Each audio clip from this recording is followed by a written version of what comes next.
Hello, and welcome to Unabridged, the weekly podcast where teachers take on books. This is Sarah. Join us for bookish episodes and a monthly book club pick. This is Ashley. Find us on Instagram, Facebook, and Twitter at UnabridgedPod, or go to our website, unabridgedpod.com, where the books we read are linked for purchase. This is Jen. Check out our Teachers Pay Teachers store, our Patreon page, and our newsletter. Please rate, review, and subscribe on Apple Podcasts to support us. You want opinions about books? We've got them. Hi, and welcome to episode 137. Today we are talking about Jason Reynolds and Ibram X. Kendi's Stamped: Racism, Anti-Racism, and You. This is our book club episode. Before we get started, I just want to remind you that we have a ton of good content. We are putting it every month in Patreon. We are having audio episodes. We have some videos in there. We have stuff for teachers and for non-teachers. So if you want to check it out, we will have a link in the show notes. But yeah, there's enough to keep you busy for quite a while. All right, we're going to shift over to our Bookish Check-In and talk about what we're reading right now. Ashley, what are you reading? So one of the things I'm reading right now is Tiffany D. Jackson's Monday's Not Coming. This is a young adult novel that I've been wanting to read for quite a while. It's been on my unread shelf. I won it from a giveaway a while ago and have been looking forward to reading it and just hadn't gotten around to it. And I'm so glad that I started. It moves very quickly and it's really compelling and well written. So in it, Claudia, the narrator, summer is wrapping up. She's about to start 8th grade and she is going back to school and excited to see her best friend Monday. She had not spoken with her throughout the summer. They normally write each other letters and Monday wasn't replying and she's not answering the phone. But Claudia is still, of course, expecting to see her when she goes back to school for 8th grade. And when she gets there the first day, she does not see Monday. And she also doesn't see her younger siblings. And no one seems to have any idea where they are. And so I haven't read very much yet, but it is very much about how she has realized that something is going on, but she doesn't know what it is. And Claudia, keeps trying to figure out what's happening because, of course, she's really concerned about her friend Monday, but no one else seems to be interested in pursuing what's going on or where the kids are or why they are not around. And so she's kind of been taking her matters into her own hands a little bit and trying to figure out what's going on. And then it's also really great. I always love books that look at different parts of chronology. So there's some movement between the before and then the after, and then a kind of before the before part. So that's really great too. And I think I love when books do that, but often for younger readers, that can be really challenging. And I think that Jackson does a really great job of moving through the chronology back and forth like that, but also in a way that I think teens can manage and appreciate. So I am loving it so far. And again, that's Tiffany D. Jackson's Monday's Not Coming. I'll be curious to hear what you think when you finish it, because I did read it. And I think that Tiffany Jackson does a great job with writing compelling stories, because I thought allegedly her other book was, she might have some more, but the other book that I have read of hers was really, really compelling. But I'll be interested to hear your take on Monday's Not Coming, because I thought it was super compelling, but it didn't end like I anticipated. That's what I've heard about the twist. And yeah, I've posted on Bookstagram about the fact that I was reading it, and people have said that it's really twisty. And I could tell that some people really loved that and others maybe were a little dissatisfied. That's what I'd really love to read allegedly as well. I've heard great things about that one. That's so funny because I won Monday's Not Coming from a giveaway as well, but also have not read it. That's funny. So I need to get on it. But yeah, I have the same question after having read allegedly. So yeah, that'll be interesting. All right, I'm curious to hear both of you, both of your takes on that one. It may be a little while for me. My TBR is backed up. Okay, Sarah, what are you reading? Well, I am reading a brand new book that I just bought called The Secret Women. It's by Sheila Williams, and I'm really enjoying it. I'm about halfway through. It is about 3 women who meet in a yoga class. They meet just by chance, and they realize that each of them has lost their mother at some point in their life. One of them just recently lost her mother.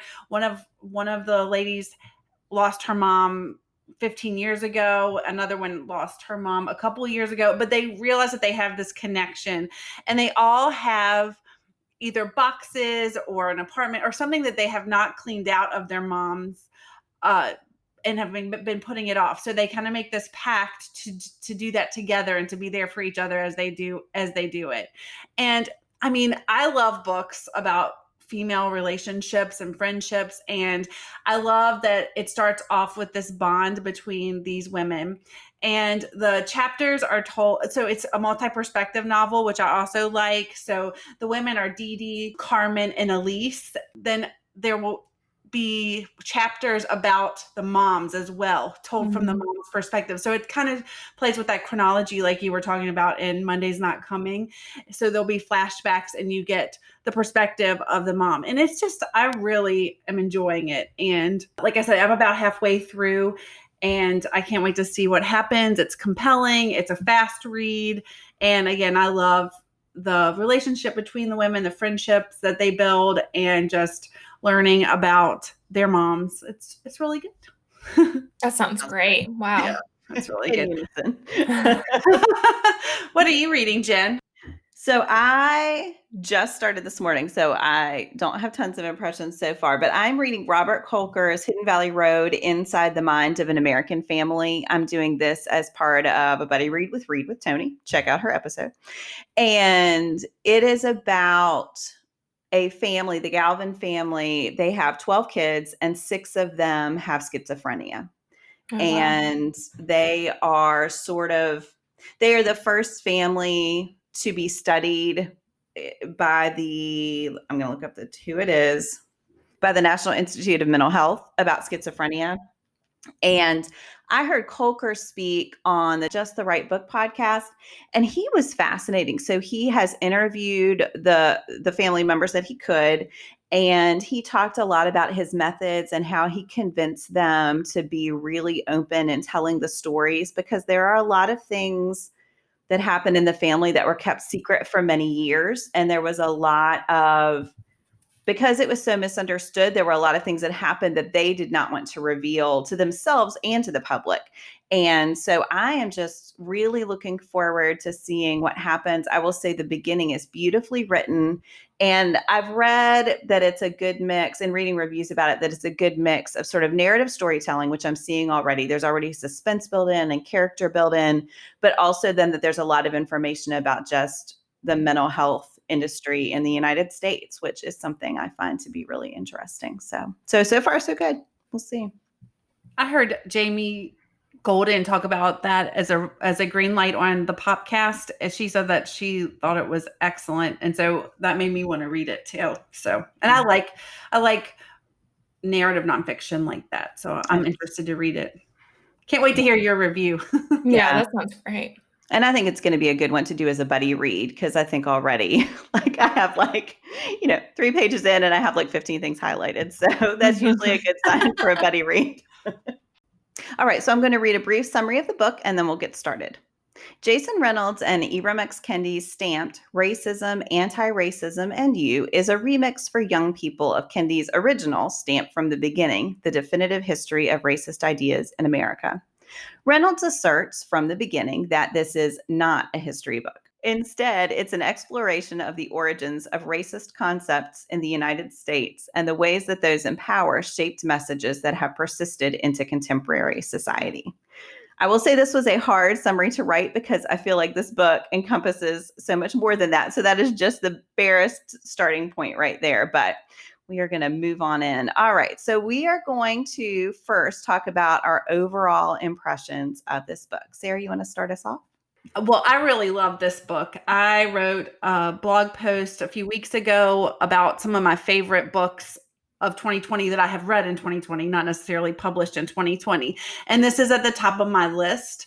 I listened to it on Libro FM, and it is narrated by Jason Reynolds himself. And I think that, I've been on record to saying that when an author reads his or her own work, that is my favorite thing to listen to on an audiobook. And Jason Reynolds is a phenomenal speaker. If you ever have a chance to see him speak live or online, I totally recommend that. But this book is no different. He speaks to the youth because this is a YA book, and he is just so, I don't know, just so lovely and direct, and he is able to act like this book is a conversation with the young people who are the intended audience. And I just think there is something magical about that for the listener, because it takes on this whole other level of meaning, I think, when you can hear the author who is so passionate about something say the things that he's saying and trying to teach the things he's trying to teach. And I just think that is awesome. So I loved it. I thought that I learned so much from it. It makes me really want to read Ibram X. Kendi's total book. But I mean, I just think it is a phenomenal read for kids who need a place to start, and adults who need a place to start. I think it's really accessible. And I mean, I just can't say enough good things about it. I'm going to start it with my son in a few, in a week or two. We're going to start and read it together, because I think it does a great job of laying out the history, but in a way that is not like you said in the description, Jen, not a history book. So I can't say enough good things about it. Yay. All right. Ashley, how about you? Yeah, same. Ditto. Afraid to just repeat exactly what you said, Sarah. But I think, we have all talked before about how amazing Jason Reynolds is as a writer. And Ibram X. Kendi is brilliant, but it also takes mastery on the part of Reynolds to be able to take what is a very dense text and rework it in a way that makes it really accessible to young people. And Kendi speaks to that in the very beginning of the book, and how thankful and in the acknowledgments at the end as well, just how thankful he was to work with someone like Reynolds to take something that is really, really complex and that spans such a huge amount of time, but also package it in a way that I think really works for kids. Mm-hmm. And so, I thought it was such a powerful read, and also very fast moving, which I think is really hard for nonfiction. He is moving through the text. And like you said, Sarah, I think it is because he includes the reader in the dialogue that it works so well for kids. And I love how he provides some editorial commentary about the things that happened. And I think that is really important for kids. I think sometimes we assume that when we tell a horrendous thing that happened or explain a law that was put in place, that we assume that kids draw those connections themselves. And sometimes they don't. They need someone to spell it out for them, why this is a problem and what it means in practice. And I think he does that so well and so efficiently. So yeah, I can't say enough about how great I think it is, how thrilled I am that it is out there and available, and that we can get it into the hands of our young people and into our schools. How about you, Jen? What did you think? I'll just say ditto. No, so I'll just highlight a couple of things. So I, like Sarah, I listened first and then I read it on the page, and it is astonishing that it works. Usually books, I feel like, are a little better one or the other, and it is perfection both ways. I started Ibram X. Kendi's book for a buddy read and had to stop because I didn't want to get the two confused. And I made it through, I read through part one, and it is brilliant and very readable and amazing, but man, is it dense. And so, Ashley, I just want to echo what you said about the mastery it takes to not water it down, because I think sometimes I don't love young people's editions because they are just watered down versions of the adult texts. But to take it, include all the information that kids need to draw these conclusions. And oh my gosh, and it's just a joy to read. And so I just am in awe. And so there may be times that I don't know how to articulate just how brilliant I think it is. But I think too, like you said, Ashley, sometimes it's hard for kids to draw the conclusions. Man, these are conclusions I have a hard time drawing. And so to see the way that they are looking at the way thought was shaped in order to keep people in power who were in power, and to see how insidious it is, and how just step by step through history, people have done all that they can to reinforce just the way we think. And of course, I think we all know in the background of our lives that is happening. But to see it laid bare is frightening, because Yeah, because there's so much more information out there right now that you think how many more opportunities people have to do this all the time than they did at the times that Kendi and Reynolds are talking about. Yeah, I mean, it is just the scholarship involved is also just stunning. And so yeah, well, this is going to be a lot of raving about this book because it is just on every level. I can't imagine what could be better about it. Well, and I think that something that really resonates in this story is how highly Jason Reynolds thinks of teens. Mhm. And I feel like that is a big distinction with a lot of the young readers edition of books is a lot of times people who are writing those, that's not the audience that they know and love so well. And so a lot of times they are talking down to Right. to the intended audience, which makes it very hard for me to read. A lot of times I get so frustrated with young readers editions that I just abandon them because I don't want to be talked down to, and I don't want my students to be talked down to. And I think that, I mean, again, that's in the acknowledgments. He really speaks to his love of young people, but you can see it in the text and you can see it in the way that he addresses them, that he holds them as the audience in high regard, and that he is with them on this journey. And I think that is another really amazing thing about this part. And like you said, Jen, I mean, I have stamped from the beginning that I'm really looking forward to reading, but it is intimidating for me as an adult reader. And so I just think to take that and for Kendi and Reynolds to be able to make it work for the people who have the chance to change the future is really amazing. Yeah. Yeah, I've been raving. My husband is a history teacher, and I've been raving about it to him. So we're going to do a family read together. Awesome. That's awesome. I'm really excited about it. And I think we'll do a mix of the audio and the print because I'm just convinced. Yeah, I think that the audio is I can't give that up, but I also want them to be able to see the words on the page. So yeah, we'll report back after we see how that goes because I only have one print copy. So the four of us may be fighting over it. But all right. So this may be redundant, but what worked for us? And yeah, let's, Ashley, what's something that worked for you?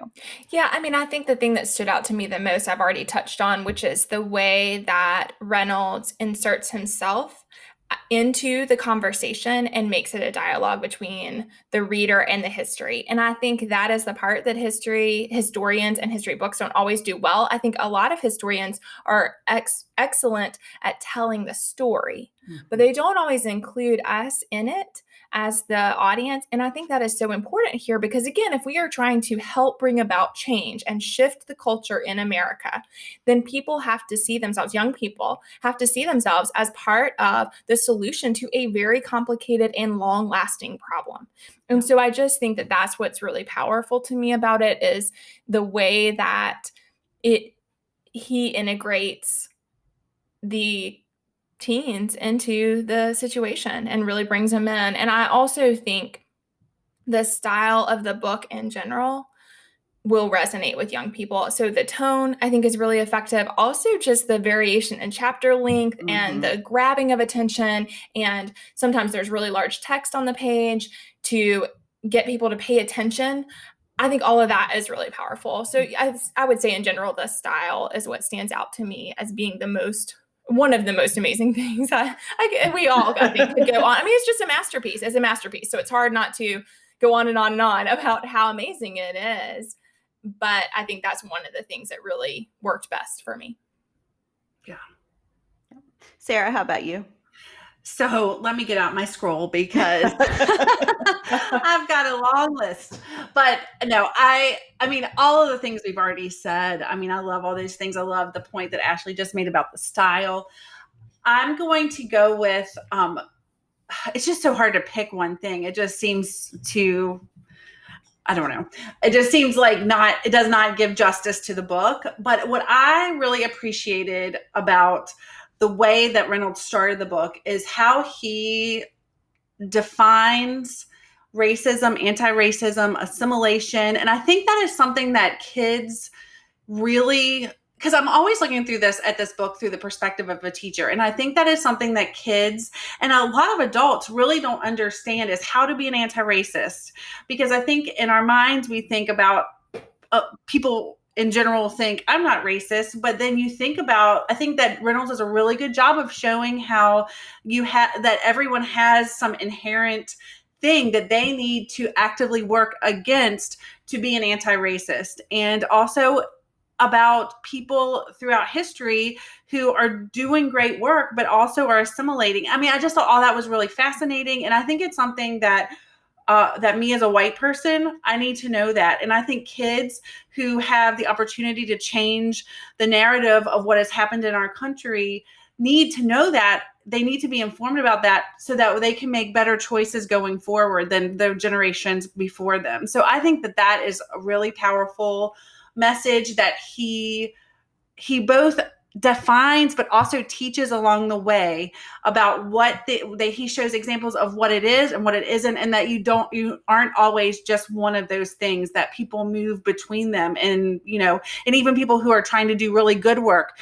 they have to really work to be an anti-racist. So I thought that was a really powerful message, and I think it is something that, like I said, we as adults need, but really our kids need, so that they can make better choices going forward. Yeah.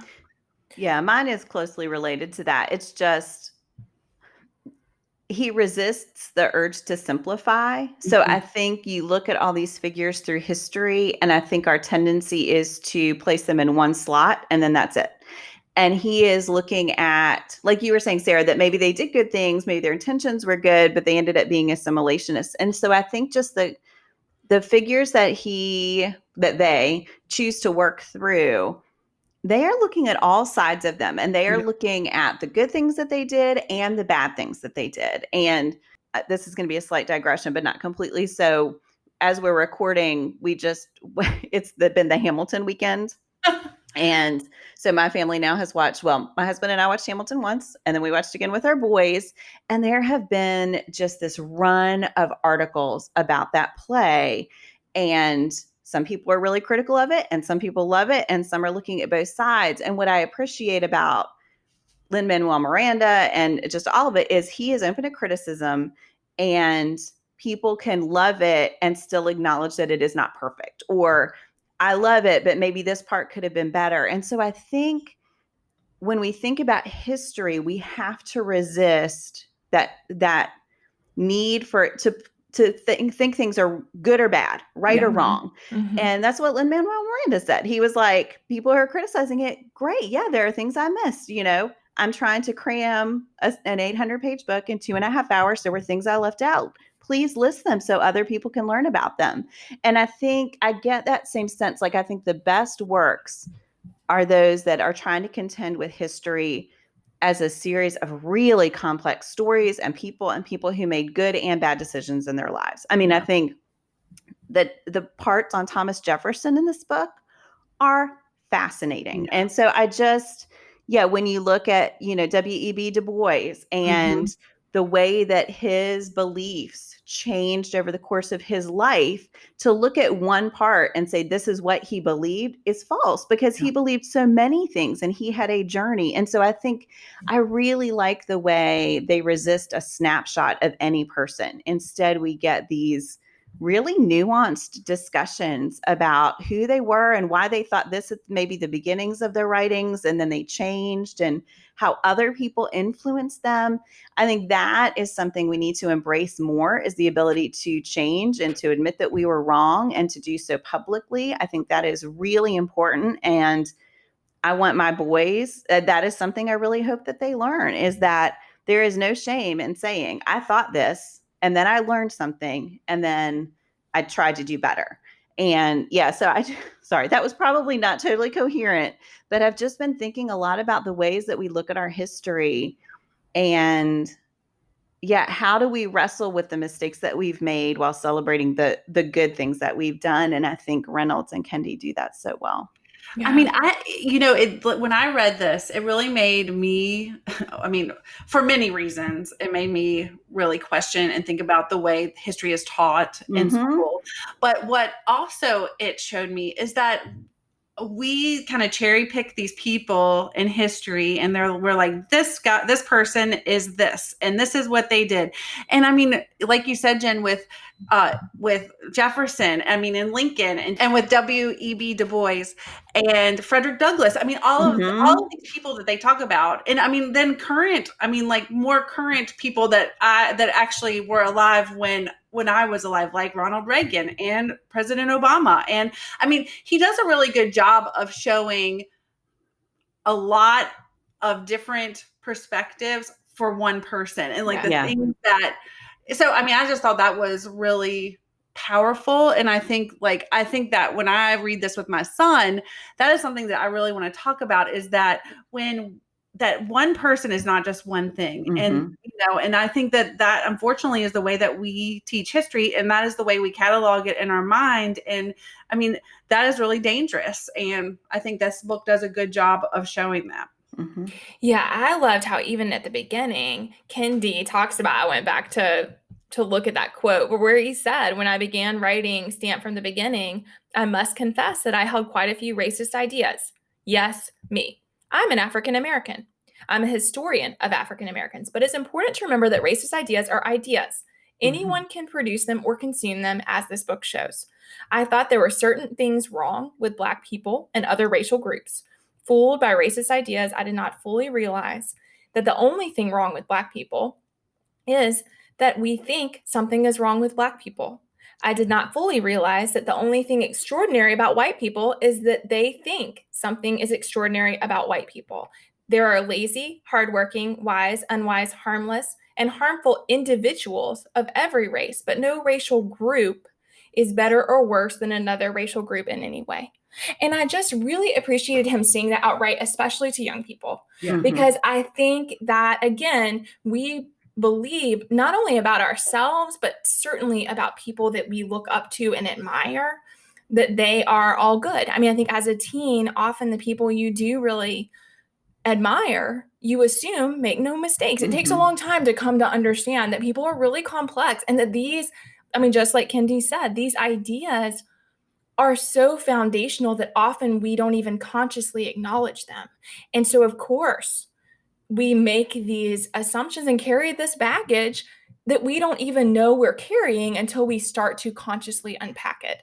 And so I just really appreciated that. I mean, it goes back to what you were saying, Jen, about Lin-Manuel Miranda, and just how we learn to do better, how we learn to accept what people say and to make progress. And we are seeing, I mean, I think this is a great time for young people to get to see, as the Black Lives Matter movement is happening and people are having to respond to criticism, they are going to get to see a lot of different ways for people to respond. And I think that's really important for them to be able to witness. Yeah. I think, I mean, again, that's a digression, but I do think all of these people, like I listened to Ibram X. Kendi on, I think it's called Armchair Expert. We can put a link in the show. Yeah.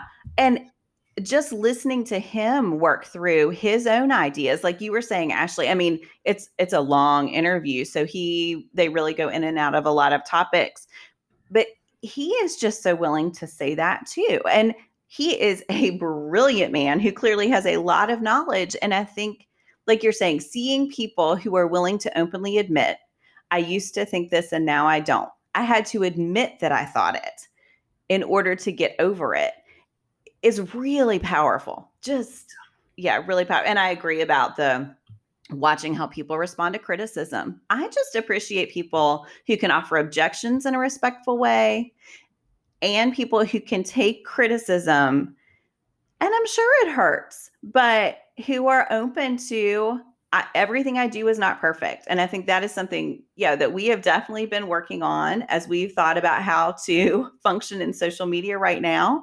Is okay, we may make mistakes, but we have to do something instead of just fear doing something, because it's just really important to try to do better. Okay. I'm going to move on. I don't want this to be like the 3-hour episode of Unabridged. Ashley will be very grateful if it's not. And this may be a short section. Is there anything that didn't work for you in the book? Well, I'll go. So there was nothing that didn't work for me.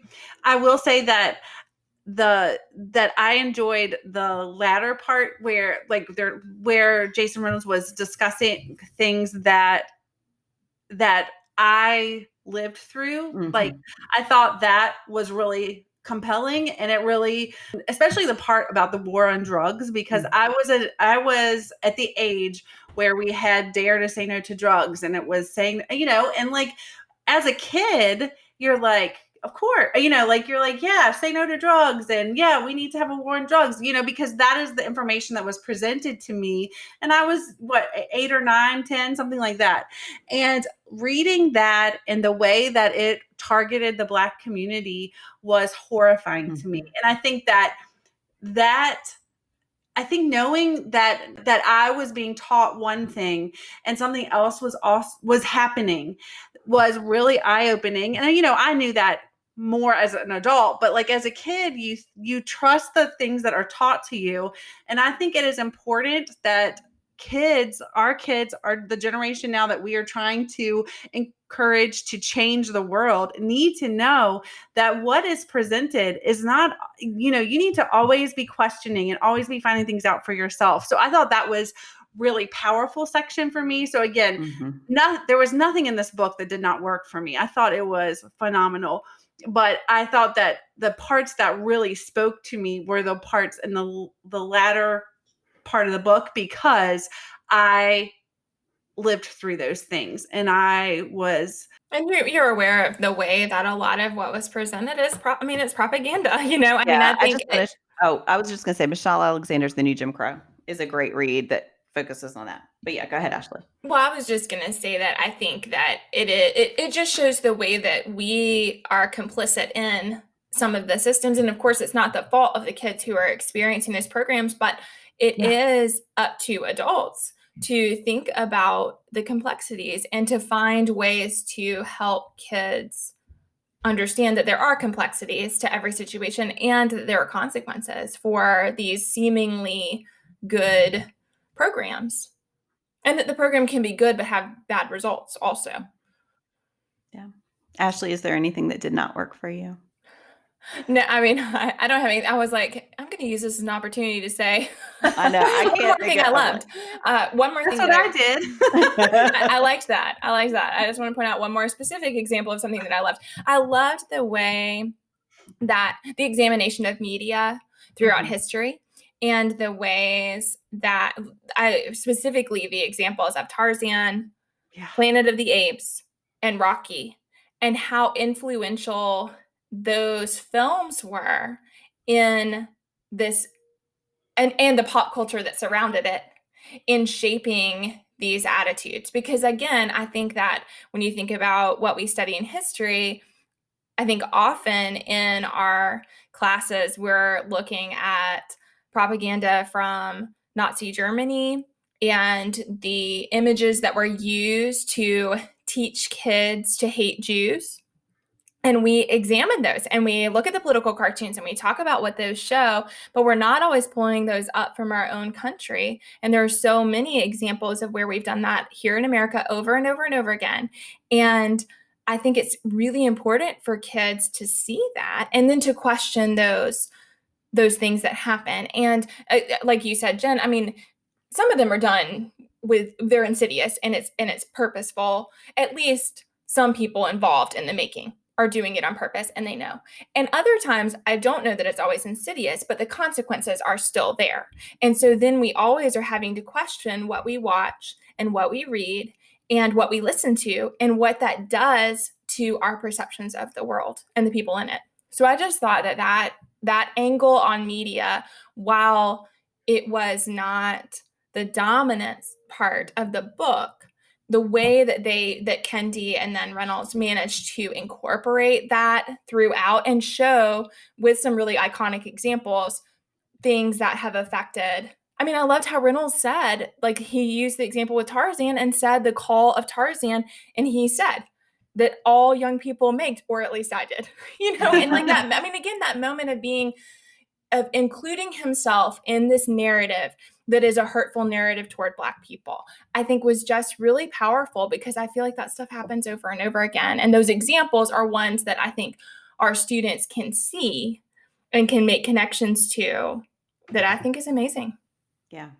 Yeah, I have to say that again, I'll just do the same thing. This is something that did work for me, but made me uncomfortable. I mean, just thinking about those media examples, and they talk a lot about books that are sort of common texts that a lot of people read, and the messages that they send, again, intentionally or not, that is all part of shaping the way they see the world. And some of those are things that I love. And so then I was like, oh my gosh. And then I started questioning other things that I love. And I'm like, wait, is that okay to love? Was that okay? And I was like, oh my gosh, I can't question everything. And then I was like, of course I can. Like, I think that is one of their intentions, is you should at least give some thought to the messages that media is sending to us, and whether that's a book, because I think sometimes I have a tendency to put books above other forms of media. So maybe I acknowledge that the TV I watch is junk. But yeah, I mean, when I think about the books that I read and the messages that have been shaped since my childhood, it is uncomfortable. And I think that we have to face that and work through it to make progress. So And for sure that they need to be, we touched on this in our episode about great books for the classroom written by Black authors, but just that we always need to be giving context to the classics that we are teaching, And so I do think it's just that constant awareness, and in those moments where we've decided it is still okay to read or watch the thing, it's working through that. I mean, like, I struggle with that. I have 2 little girls, so I work through that with the princess stuff all the time. All the time we're unpacking. And I don't mind if they like those things, but I want them to know we can't, there are things we need to turn away from, I think. But there are also things that it's okay to continue to enjoy, but to look at them within a context that shows that they, like you said before, Jen, that they are not perfect, that they are not flawless, that we can enjoy what is good about them without saying that there's nothing wrong. All right. So we are going to move on to a section where we each share a quotation. And I know that Ashley and Sarah, like me, marked a million. So, this is just a very small sliver of what we marked in our books. But I've lost track of who should go first. So Ashley, do you want to share your quotation first? Sure. This accompanies what Sarah shared about the war on drugs and the way that resulted in mass incarceration of Black people. And so the context here and like Jen said, I mean, I highlighted every page. I mean, we'll be reading this multiple times. And I appreciate, even though I am going to read Kendi's work, I appreciate this sort of more concise version as a reference. So I think even though I plan to read the long, I know I'll be coming back to this one, because I love the way that I can quickly look back to a lot of the information. It was easy through my highlights to look back at the historical figures and the comments made. So I appreciated all of that. I think it's a great, again, thinking about it in the classroom, it is a great book to be able to reference with kids and to easily get to the things that you've talked about so that they can learn them, because a lot of this is new information for them. And so I do think it's accessible in that way. Anyway, this one, the context here is talking about crack versus cocaine and the penalties for that. And when you read that on the page, it reminded me of Brian Stevenson's Just Mercy, where when you read it, there is no way you can look at that and justify it. There is no justification at all for those choices. And so I really love that, because I just think that this is one, there are a lot of examples of that in this book, where if you have to, as an American, look at it in the face. And if we cannot stand by it, then things have to change. Yeah. And so I feel like there's a lot of that, but the repercussions, like Sarah said, because this is more recent, the repercussions of this we are seeing play out right now. And not that that's not true of things that happened a long time ago, but I just think there's a lot of prison reform that can be changed. Things can be changed right now, and people are fighting for that. But just thinking about that. So again, this is talking about the disparity between those two, and just how much more severely people were penalized for crack as opposed to cocaine. And the difference was, I think it was 2 quarters versus a brick, that the consequence was the same. So crazy. So the quotation is, The results should be obvious. Mass incarceration of Black people, even though white people and Black people were selling and using drugs at similar rates. Not to mention, police officers policed Black neighborhoods more. And the more police, the more arrests. It's not rocket science. It's racism. And it would, once again, tear the Black community apart. More Black men were going to prison, and if they came home, it was without the right to vote, no political voice, also no jobs. And that's on page 205. And I think no one who is an American, I want to believe that no one who is an American can look at the facts, and believe that that is equitable and fair. It's inexcusable. And so I just really appreciated having it laid out so clearly, again, to young people, because young people make all sorts of assumptions about people in prison and why they are there and what that means. And there's a lot of criticism of men who are not present for their families.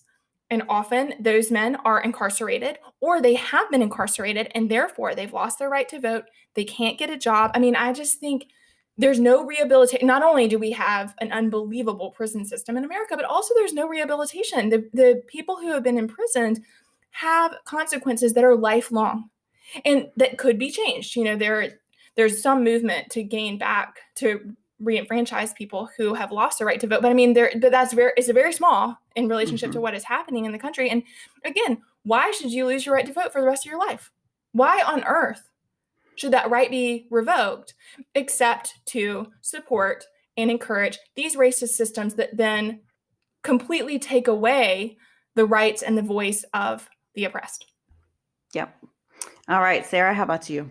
Yeah, Ashley, I thought that whole section to me was just, I think it's just the way that he lays everything out so clearly, because it's like, this is what is happening, and it is clearly an horrendous issue, and it is racism. And I think that's really powerful. Yeah, and like you said before, Sarah, I think it's also that it counters the narrative that we were told as kids. I mean, all of us experienced the movements in the schools, and I mean, I had like the Dare Bear, and I think we experienced all those things, but weren't being told this part. So, yeah. So my quote is actually from like the earlier part of the book, like the first half, and it has to do with the 15th Amendment and when it was passed. And what Reynolds says is the 15th Amendment, well, I should say Reynolds and Kendi says, I think I keep referring back to Reynolds because he read the book to me. Yeah. But Kendi and Reynolds, this is what it says. The 15th Amendment was a big deal. But here's the thing about big deals. If people aren't careful, they can be tricked into believing a big deal is a done deal. Like there's no more fight left, no reason to keep pushing. That freedom is an actual destination. And in the context of the book, he's talking about it in like the late 1800s.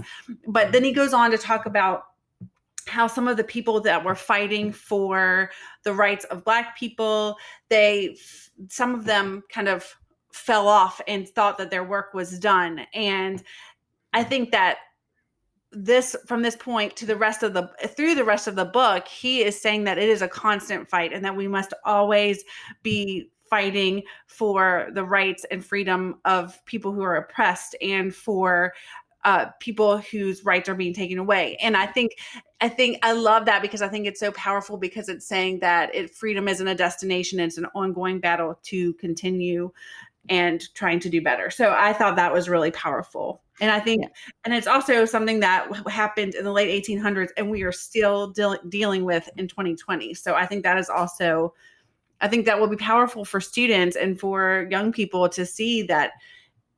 I think that's the power in this whole book, is that you see from so early on how these systemic racism has been indoctrinated. I mean, I don't know what a better way throughout the narrative of what we've been taught. And I think it's a great example of trying to move forward, I guess. I don't know. Yeah. I just think that it is an eye-opening book.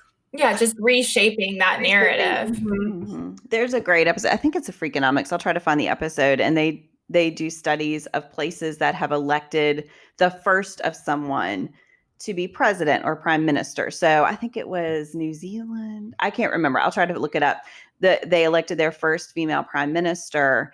And after that, the incidences of misogyny increased.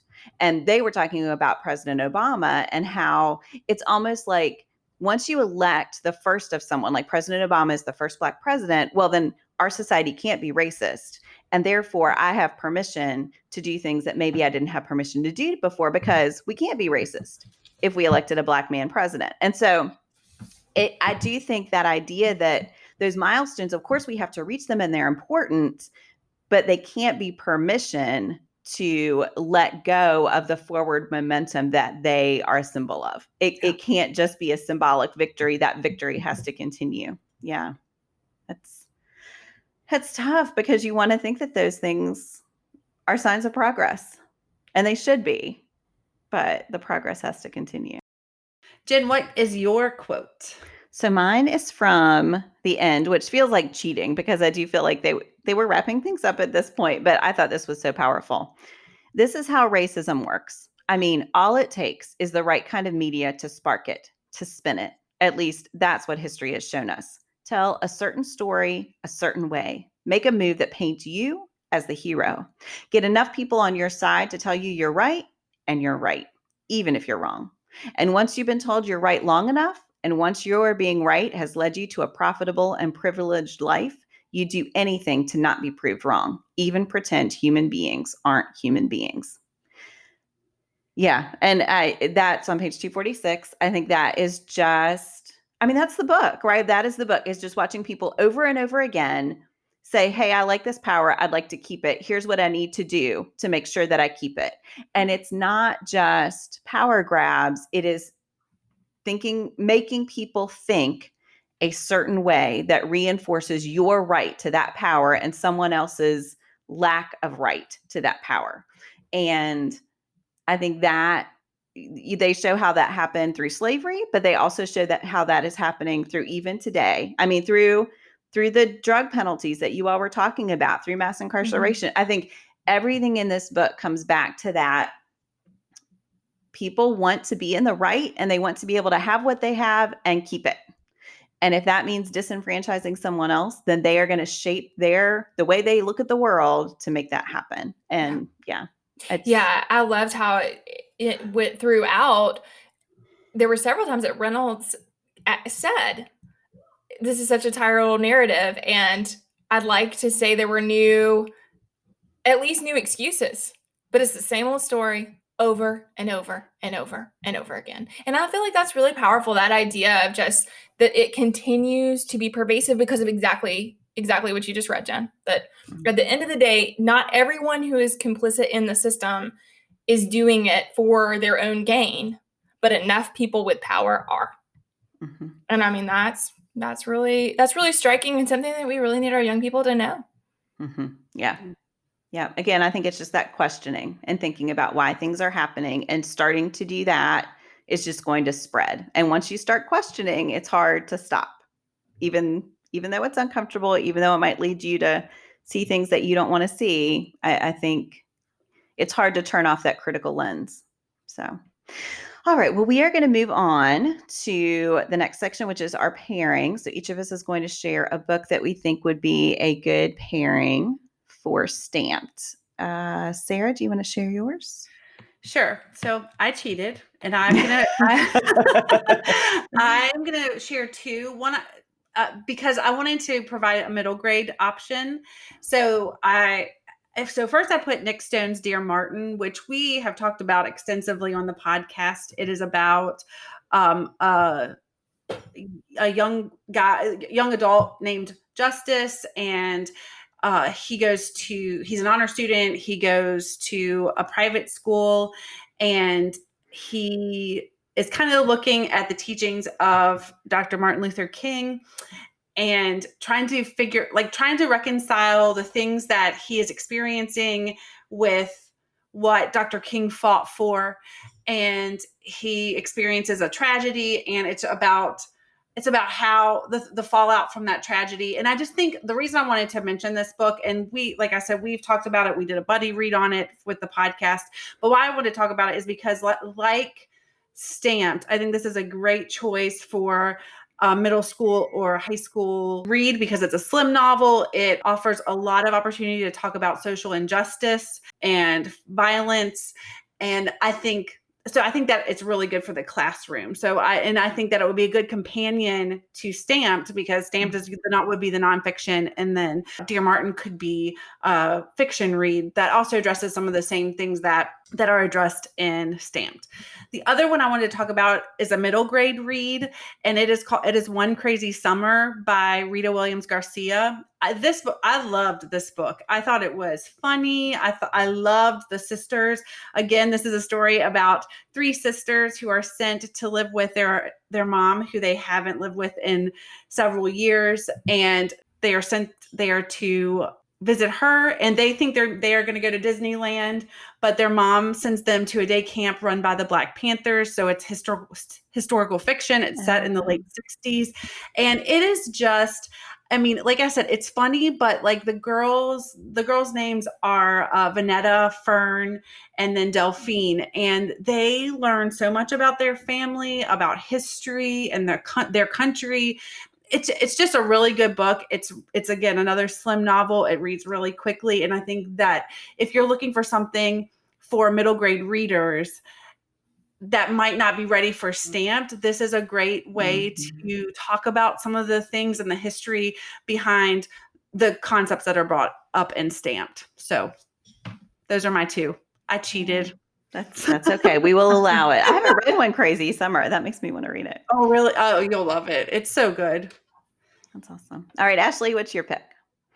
So now I'm thinking I should have said middle grade. This one's not for, because I do, or just for, young people, but I did think that, yeah, I'm going to stick with my choice here. I wanted to recommend Patrice Kahn-Cullors and Asha Bandele's When They Call You a Terrorist, a Black Lives Matter memoir. I just think if you are looking to educate yourself about movements and how movements come about, the backlash against them, and the way that media shapes what we perceive about a movement, all of that is just really phenomenal in this book. And so I just think it couldn't be more timely. It's so important for people to understand how the Black Lives Matter movement came together, and also all of the pushback against it. I mean, a lot of what happened early on, I mean, exactly as the title suggests, they were called a terrorist group. And it's really hard to look that in the face. But I think that in the memoir, it's laid out so clearly